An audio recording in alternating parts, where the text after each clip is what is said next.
is up, Fanatics? It's 8 p.m. Mountain Time, and that means another episode of Home Theater Fanatics Live. Tonight is episode 178, and we've got another great episode for you.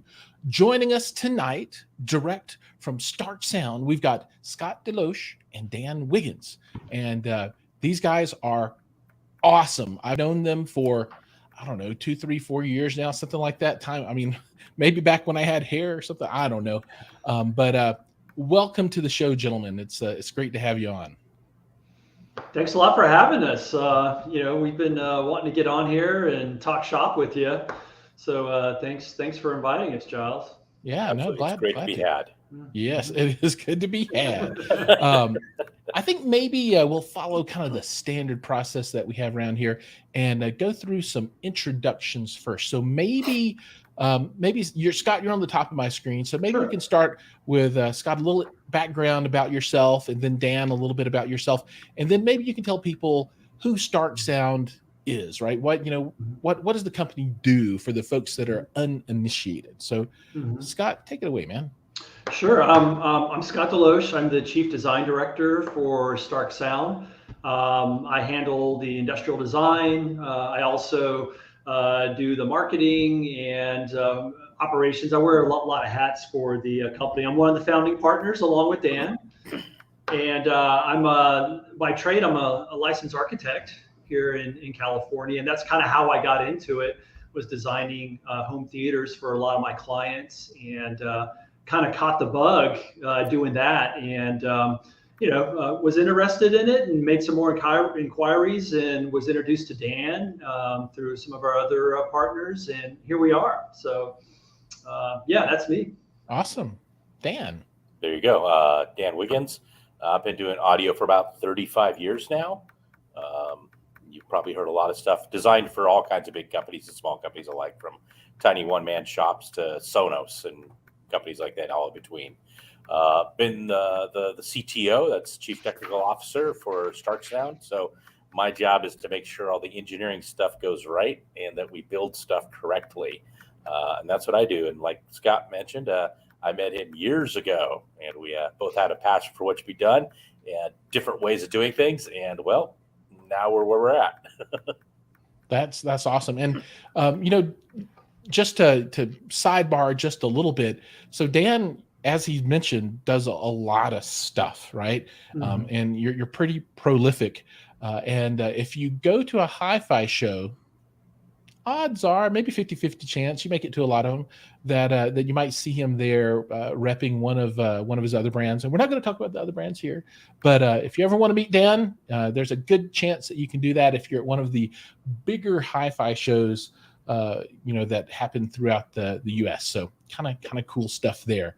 Now, so tonight we're talking about Starke Sound, and for the uninitiated, can you tell them a little bit about the company? What the products are, when it was founded, and blah blah blah. What the important things that people should know so they can feel like they're experts.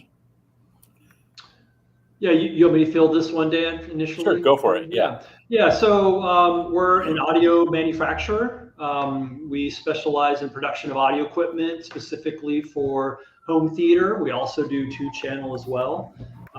We started out just focusing on speakers, and since we're a vertically integrated company, we have our own factories.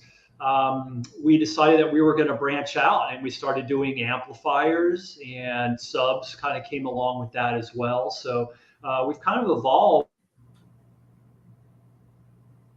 I think, Dan, that means you have to pick it up.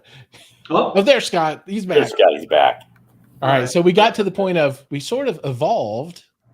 Yeah. It's like we sort of evolved. We started off in 2009 is when we officially started designing and building prototypes and kind of working out the supply chain and getting all the wrinkles worked out, with the products that we wanted to put out there. We didn't necessarily design for a certain niche. We kind of designed for us at first, and we wanted things that we liked that sounded good, and we kind of created that price point just kind of based on that. So yeah, as Dan said, it's kind of our passion, and that's kind of what was the initial genesis for the company.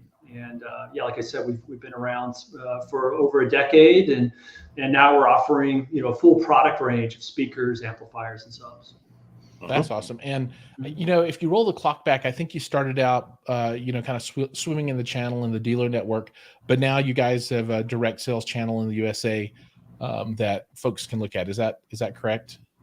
Yeah, you can't ignore the online market. I mean, we were pretty steadfast. Our business model was dealers, a very traditional kind of business approach to high-end audio, and that was great. We got traction internationally with that as well. But just before the pandemic, we had a little bit of a head start. But just before that, we were already looking into seeing what was available online for us, and see what kind of customer base that we could appeal to. And so we were already started on that, and then the pandemic happened, and that accelerated that whole process for us. So we've got we got our company website, but we also have a shop website as well. So we started introducing some of our more approachable products on the on our shop site, and that's done quite well actually. We've got quite a bit of brand awareness out there now because of it. So yeah, we're kind of carefully walking in both pools here with the dealership network, along with our offerings online too. But we'll talk about it a little bit, but we have our Halo series, which is our high end. Yeah, let's move into products a little bit and just talk through that a bit, and maybe we start out with the speakers. And so you were going to go into that now. So you've got Halo. Yeah, Dan, I'll hand the baton over to you if you want to talk a little bit about our speaker line. Sure. I mean, we've got the Halos, as Scott was starting to mention. That's kind of like our cost no object kind of assault on the high end of what can we do that's just beyond belief cool, right? Interesting shapes, phenomenal finishes. I mean, as Scott mentioned, we're totally vertically integrated. So not only do we design our own product, we manufacture our own cabinets, we manufacture our own speakers, we tool our own parts, like all our cones and surrounds and spiders, all that's tooled. We manufacture, then we do the whole assembly, we do all the testing, so everything's internal. So that's kind of the Halo. The Halo's like the top-notch, awesome things. We got the P series, which is for high output series for integrators and things like that, for people who want to put things in walls and do big install systems, things like that, more horn loaded kind of things. We have an entry level line, the Brio line, which is pretty broad. It runs from little tiny speakers all the way to nice large floor standers at very competitive prices. And then of course, as he mentioned, we got amplifiers and subwoofers as well, things like that. We've got a pretty broad range of amps, a very broad range of subwoofers, things like that. So it's overall pretty good. The cool thing is, though, they all maintain kind of the same sonics. So if you like the sound of one of the speakers, you're probably going to like the sounds of all of our speakers, because it comes out of Scott and me. We're the ones who sit down and say, this is what it should sound like, this is what it should do. And really, you're just paying for more output dynamics or finishes or fits or things like that. Right on. Yeah. If you look behind Scott over his corner, I think that's a Halo ICH1. It's H1. Yeah. Yes. Yeah. Mm-hmm. Right on. That's So a that's little terror. a three-way bookshelf speaker that's got like the one thing that I like about some of the Halo lines is they have this thick aluminum plate on the front. It's kind of crazy, and I can't ever think, I don't think I've seen another speaker. Yeah, look at that. I mean, that's kind of ridiculous. That's cool. Yeah, so we've got a brushed aluminum front plate here. We got carbon fiber drivers. As you said, it's a three-way. We got a soft dome tweeter. We do offer an upgrade for a beryllium tweeter on this if you want. So we can supply that as well. That's cool. Right on. Yeah, and that's getting a closer look at it. That's the on-wall version. There's also like a deeper bookshelf version as well. Yeah, that's pretty sweet. Yep. And they're voiced to kind of sound the same too. When you put a speaker on the wall, you get a lot of additional bass reinforcement. People have heard that as you move the speakers out into the room, you lose some of the bottom end. So we can actually go with a smaller cabinet on the wall than the one that's deeper, made to be out the wall, and they have the same sonics. So yeah, that's cool. Play that kind of cool game. So And Dan, real quick, I want to mention on the talking about the location of the speaker. On the H3s, I know you specifically designed them, so they don't have to sit too far out, Yeah. in the space. In a living room or in a home theater, the real estate is kind of a big deal, and there's some speakers they're gonna perform better if you bring them out that sweet spot. But Dan designed them so they can be closer against the wall. It kind of frees up a little more space for the room that they occupy. yeah, the ICH3s are interesting. They're what I call the world's largest bookshelf speaker. Yeah, they are. If I remember correctly, they've got like dual 6.5s and then a 4 or 3.5 or something, and 4-inch. a 4-inch and a tweeter. And they're like, I don't know, like 3 feet tall or something, or 2.5 feet. They're pretty large. They're awesome speakers and they're beautiful. And they have like custom stands that you can buy that are specifically designed for them. It's really cool. So, folks that are interested in for that kind of stuff, definitely take a look at the website and check those out. Now, I don't want to go down the rabbit hole too far, but one thing that I have people always ask is this question. There is this desire to talk about P series, and I don't know much about it other than it runs like it looks like it's a custom integrator type of product, and it uses something called a AMT horn on the top that you can swivel around, and there are maybe 3 different sizes. And I think they all feature maybe the same AMT, or maybe one's a little bit smaller or larger, but the mid bass and bass drivers are different. So what is at a high level, the philosophy around the P series? The P series is kind of for the person who wants the real movie theater experience. Movie theater speakers are typically much more pro sound based. They've got high output, high efficiency woofers and mid ranges, horns for constant for directivity issues and keeping things focused out. They have a different sonic characteristic to them than the rest of our speaker systems. Like the Halo series, the Brio series, they do great home theater, but they do amazingly great music too. They're kind of like everything around. I mean, that's kind of where Starke kind of started. Scott was thinking, I'm designing these great rooms. People are moving away from dedicated media rooms and dedicated listening rooms and dedicated family rooms, going to this great room concept. So you need a pair of speakers that'll do home theater, do background music, do everything at once. And that's kind of where these things came from. The P series is kind of like, for the person who's still building a home theater, let's give them real theater speakers, things that would feel right at home in like a 150 per theater. So high efficiency, high output, very controlled directivity, things like that. Yeah, and if you think about the models, from my point of view at least, the ICH5s are great, but you can't really hide them, nor would you want to, right? Exactly. Right, but and I don't even know the model numbers of the P series stuff, but those you could I could see someone doing a really big screen, putting those behind the screen, in that more traditional purpose-built kind of room. And I think there's a smaller unit that you can then use for surrounds and put back and just get that crazy awesome AMT tweeter sound, which I just absolutely love. So the P series looks very interesting, and I hope we see more from you guys on that in the future. And one thing I want to call out, before we move on, is just a few people that are out in the audience. So we've got Joey Peacock, and he works for a great company called Accurus and Aragon, and they sell a bunch of cool amplifiers and processors and that kind of stuff. And I feel like I'm at home right now, because when you go to my theater, you're going to see Accurus gear, and you're going to see Starke sound gear, and a bunch of other stuff too, right? But these are my people. It's really awesome.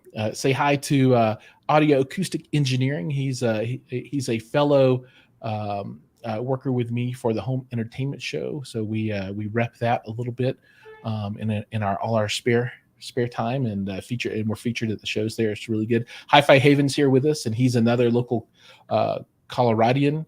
And I think Mike is here as well. Mike Galusha, he's in Colorado as well. And it's scrolling off the screen, guys. I can't call everybody out, so I apologize in advance for the folks that I've that I've missed. But thank you so much for joining. And then the last bookkeeping we need to do before we move on is Odyssey headphones on loan. Check them out. I have to tell everybody. They look cool. I like the way they look. Nice design. They're big. Yeah. They make my head not look so big. I love that. Orange on a toothpick. Yeah, I mean I'm looking for like the biggest possible headphones ever, so that when I put them on, I just look like I have this little tiny small head, you know. So I'm trying to get them bigger and bigger and bigger. Pretty soon I'll have like P series stuffed on the sides, right? It'd be awesome. Yeah. But moving on from all that, so one of the things that I really want to talk about, I think a lot of people out there are eager to get information about, is the new stuff. So not too long ago, I saw a press release come across introducing a new couple of amplifiers. So it's the Fiera4 and the Fiera8. And I'll be doing a review on the Fiera4 in the not too distant future. So that'll be coming soon. I'll be able to tell everybody all about it from my point of view. But maybe you could let folks in on kind of what the idea is, and how it came about and what it's for and why somebody would want one, that kind of stuff. All the deets. Well, how about if I start this out, Dan, a little bit, and then you can kind of fill in the technical aspects. Yep. So the Fiera4, it's actually a second generation. We're building on the 84, which was the predecessor to this. So it has some of the same basic functions, where it's a 4-channel. It's bridgeable as well, and we actually build our own modules. Dan was talking about how we're vertically integrated, and we build some of our own componentry on here. We didn't go for an off-the-shelf module. We wanted to create something for ourselves that, it's a Class D amplifier, so we wanted something that sounded a little warmer. So, we're still kind of carrying that technology over. And we also have an 8-channel version of it. The 8-channel version is a bridgeable, but you really don't need a bridgeable version on the 8-channel. So right on. So that makes sense. Fiera4, 4-channel, Fiera8, 8-channel. Yeah. I've done a little bit of digging, and I've looked at the screenshots of the inside. So it looks like there were upgrades made to the obvious things that I could see. Was the power supply is obviously different, and then I hear that there's also upgrades on the modules themselves. So I think it's great that Starke Sound is building their own modules as opposed to using ICE power or something like that, because you can go buy one of any 800,000 million amplifiers. They're just, like an ICE power based amp, that it's nothing in particularly special about them. But maybe Dan, you can tell us a little bit about, what the upgrades are in this generation 2 amplifier as opposed to the predecessors. Sure. We refined the amplifier topology itself a bit, changed the switching frequency a bit, tailored some of the compensation networks to get us a little more extension with variable load impedances. All Class D amplifiers, because they have output filters, will start to roll off or accentuate a bit at the top end. Let me get the right pitch here, so you see right at the top end of the frequencies, or roll off a bit. We were able to push that out a lot further, well beyond the range of sonics. So any change from load isn't going to affect us there. The biggest change, though, was the power supply. I've always been a fan of switch mode power supplies. They're much more solid. They deliver more power. They deliver it much more continuously. They're highly resistant to any issues with the power line at all, with brownouts or fluctuation of voltage line. But I wanted to have a really good one. So we spent a lot of time getting our own switch mode power supply working that handles a crap ton of power. That's an actual technical term. I need a crap ton of power. And it makes it real easy. You just plug it into the wall and it goes. It's a lot simpler. Very lightweight, highly efficient. A lot of people are like, oh, linear's better. Well, no, linear is expensive and heavy and hot and doesn't provide as much power. With a typical linear power supply, you rectify, you get 60 hertz coming in, kind of thing, and you rectify that so you get 120 hertz of these bumps. And then that's what you put into capacitors. So your capacitor charges, then it doesn't, and it charges, then it doesn't. And so your power supply has this ripple on 120 hertz, and that means you have to have huge capacitors because you got to store all this energy for these, 10, 20 millisecond bursts in between, right? With a switch mode power supply, you basically take the input 60 hertz, you rectify it, you do this, you turn it into that high voltage, DC voltage, really high rail, and then you DC to DC convert it down to where you want, and you chop it, in our case, at like 600 kilohertz.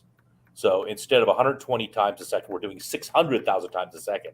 And so to get the ripples that are super tiny, we go with smaller capacitors, which means they're lower internal impedance. So they're faster in discharging and recharging, and there's not as much heat dissipated. It's just a great thing to do, but it's hard to build a very high quality, extremely low noise, high speed switch mode power supply. So we worked on that for a while. We got it to where we wanted to be.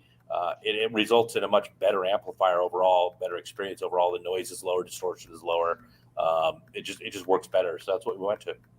Yeah. So I am not a amplifier designer by any stretch of the imagination, but it seems like inside of an amp you're going to have some basic components, right, that are common to everything, right? You got to have some way to get electricity in and make it usable, right? And then something that takes that that electricity and then amplifies a signal that comes in and spits it back out. So it sounds like there's been some, I guess, fairly significant changes then, insofar as those are the main components that have been redesigned or upgraded, or however you want to think about it. Fundamentally, the best way to think of an amplifier is essentially your power supply is a hose or a water main. Okay. And the amplifier is a valve at the end, and you can change that valve output. That's all the amplifier is doing. It's basically taking all the potential of your power supply and connecting it to your speakers, but it's deciding how much of that potential gets through to the speaker. So the better the power supply, the better the amplifier. A lot of people put way too much effort, in my opinion, into like amps and things like that. You just want low noise. You want it to be accurate, but you have to start with a super strong foundation power supply in the first place. So that's what we focused on when we finally got to a point where we could do it. Okay, that makes a lot of sense. Now, to kind of step away just a little bit and talk about some other technology, because you guys make another couple of amps that I've always thought were really awesome, and that's the A7 and the A8. And they're completely different kinds of beasts than the Fiera4 and the Fiera8, right? So you got Class D over here, but then those are Class A, B. And I'm really curious. So what is the thinking there when you have an A, B? Is that what they call a Class H amp or something like that? Because it operates one way, or maybe you can shed a little light on that for me. Yeah. So a Class A, B amplifier is essentially means that you've got output transistors, whether they're FETs or BJTs, that make output transistors. If one conducts for half the cycle and one conducts for the other half of the cycle, a 360-degree cycle, that's called Class B. Okay. So there'll be a little bit of time when both of them are off because they're transitioning from one to the other. If you conduct less than a half a cycle and less than half, that's called Class C. Super efficient, really noisy. It's good for RF kind of stuff. Class A is when you have devices that never turn off. They're always conducting for the full cycle. But that's like super power inefficient. I mean, that's where you get like the 10, 15% efficiency, 1,000 watt pulled from the wall for 50 watts output kind of amps. They're great for room heaters. But a Class AB is kind of a mix between a Class B and a Class A. It means, hey, we're going to conduct for more than 180 degrees on each half. So there'll be some little space in the middle where they're kind of overlapping a bit and they're both on. So you're running Class A for those little levels. Everything else, though, you're Class B. But because you don't have this distortion of when you switch from one transistor to the other, because they're both on at the same time, you get dramatically better performance in a Class B. So you get a lot of the efficiency of Class B with all the sonics of a Class A. How high you turn, how much of that overlap you do determines the sound effect. The Fieras are great amps. They're really dedicated, though, for home theater. Super high efficiency, really low noise, great sounding things like that, right? The A series came out of some of our older things when we were doing a lot of the halos, which is people want good home theater. They want good music. They want both of them to be together. Most audiophiles don't want to do a Class D amplifier. They want Class A, Class AB. So the Halo was the A series was a way to say, hey, let's do a kick-ass multi-channel Class AB amplifier with a high bias. So it sounds phenomenal. It works great. Hits all the audiophile checkpoints. But it also has enough power. It can do justice to home theater. So that makes sense. Yeah. And kind of different targets. Right. And there's a A2 that is obviously totally targeted toward the two channel. Well, I guess somebody could buy like 8 of them or something and stack. Scott, we would love to sell 8 of those, wouldn't we? Oh, sure. Yeah. Any day of the We're week. happy to do that. That's right. We could probably give you a bulk discount. The one thing I will say is that the A7, it weighs like 200 million thousand pounds. I swear. You know, we we had this running joke that at the trade shows that if anybody could pick it up and take it out of the convention center, they can keep it for free. You know? A few people tried, a few bad backs, but that's right. None of them walked themselves out. You know, it should be noted that the A7 was actually our first amplifier that we developed. So it's kind of been with us since the very beginning. And, you know, originally, as we were talking about, we started off just focusing on speakers. And, you know, we were developing these speakers and we really liked them, but we really couldn't find an amplifier that could drive them the way that we felt would do justice to them. So that was kind of the impetus for, you know, Dan kind of sitting down and thinking about, well, hey, maybe we should do an amplifier. And I'm like, what? I thought we were a speaker company. And, you know, so we put together, you know, we had all the resources to do it in the engineering, and, you know, that's the A7 kind of started it all, actually. And, you know, we also have some variations of the A7. We have some lower channel versions of those too. So if you don't need 7 channels, or if you just need to pick up 2 extra in addition to an A7, we've got an A7-2 and A7-3, both of which we can control the heat enough where they don't have to have any fans in them. So, you know, that makes me think back to, and I hadn't thought about this in a while, but I always wished that there was a A7 version that came with a plexiglass top, or we get that all the time. Because you can see the amplifier module stacked in there, and they're gorgeous. Yeah, they are. It's a true monoblock construction. Each channel is completely independent from the input through the output. So it's basically a 7-channel monoblock amp and a single chassis with a single power supply for all of them. So yeah. That's cool. That's cool. All right, so let's. I want to turn the steering wheel just a little bit and talk about subwoofers, because you guys produce a number of different subs, and if I'm correct, there are 2 different lines. So there's a line that I think it's at a lower price point, and they're the typical kind of subs that you'd see in home theater kind of stuff. You know, 10s, 12s, 15s, sealed acoustic suspension. But you also have another line that has, you know, it's passive radiator, so it's bass reflex, but not ported. And there's like one that's like this humongous. I mean, the sub 45 is, I think, a 15-inch bass. Is that right? So maybe you could talk just briefly about all those different options. Yeah, on the SW series, that's the kind of the more entry level series. I like to say more approachable. That sounds a little bit approachable. But right. those were kind of designed with the idea of, you know, the online products and things like that. So, you know, we kind of looked at the market that was out there, and, you know, again, we started off doing the Halo series subs, and that's the sub 45 that you're referring to, the sub 35, the sub 36 that was discontinued. We might bring that one back. But the sub 36 had 2 active 12s, right? And that one was a little bit different. That was one of our first subs, Dan. So we had 2 opposing active drivers, and then we had a passive that was down firing on that. I don't think I've ever seen that design from anyone else before. You see a lot of single active, double passive. That's very, very common. But yeah, the double active, I've seen that in a sealed configuration, but not with passive radiator before. All right. Anyway, sorry to jump in there. Go ahead, Scott. No. So you were saying that, you know, we basically have 2 lines right now. We've got the SW series, where we've got a 10, a 12, and a 15. I don't want to put any spoilers out there, but we're working on a ported version that we can maybe talk about another time. On the 15, so, you know, there should be some information on that. We're looking forward to that too. You know, the 15, the SW15, it did so well for us over the holidays. There was a really great demand. We thought the 12-inch sub was really going to be kind of the crown jewel of that series, but we ran through all our inventory over the holidays on the SW15. So we opened it up to pre-orders, and we ended up selling more of the pre-orders than we did originally. And eventually we were able to, you know, satisfy and fulfill those orders. So, you know, we felt like we had lightning in a bottle on that one. So we thought that we would invest in developing a ported version for that one.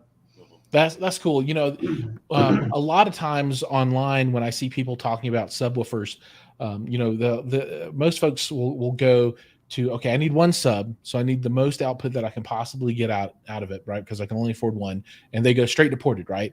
And you know, there's like a kind of a litany of a handful of subs that they call out. I'm a sealed guy myself. I love sealed in every configuration. If I can run sealed, I'm going to run sealed.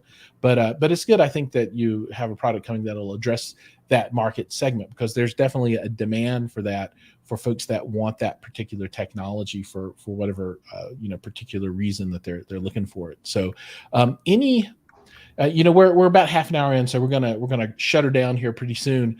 But before we go, I want to ask the hard question, which is, any other things you can tease for the future? I know that you guys do press releases and that kind of stuff, but anything else? I know you alluded to the A8, not A8, the Fiera 8 is coming, and there potentially is ported subs. Anything else?